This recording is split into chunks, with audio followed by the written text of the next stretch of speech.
ఏమండి పొద్దున్నుంచి కుడికన్ను ఒకటే అదురుతుంది, ఏమన్నా శుభసూచకం జరిగిద్దేమో అన్నాను. శుభసూచకం సంగతి తర్వాత, నరాల బలహీనత వల్ల కూడా కళ్ళు అదురుతుంటాయి అంట. మంచి హెల్దీ లడ్డు చేద్దామని చెప్పి స్టార్ట్ చేసామండి. జీడిపప్పు, గుమ్మడి పప్పు, సన్ఫ్లవర్ సీడ్స్, సజ్జలు, కొన్ని అవిసె గింజలు అన్నీ మిక్సీకి వేసేసి పౌడర్ లాగా చేసేసి దాంట్లో బెల్లం పొడి వేసేసి నెయ్యి వేసి బాగా ఉండలు చేసుకుంటే లడ్డులాగా తినడానికి భలే టేస్ట్గా ఉన్నాయండి.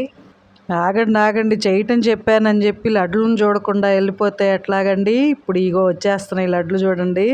అవునండి, లడ్లు బాగా లడ్లులాగే గుండ్రంగా వచ్చినాయి కదా. ముందు నేనేమన్నా ఆన్లైన్ బిజినెస్ పెడతానేమో అనిపిస్తుందండి. ఇంట్లో చేసిన పచ్చళ్ళు, ఇట్లాంటి డ్రై ఫ్రూట్ లడ్డు, సున్నుండలు, కొబ్బరి లడ్లు అవన్నీ చేసి ఆన్లైన్లో బిజినెస్ పెడితే ఎలా ఉంటుందని ఆలోచిస్తున్నాను. మీరేమనుకుంటున్నారో కామెంట్ చేసి సబ్స్క్రైబ్ చేసుకోండి.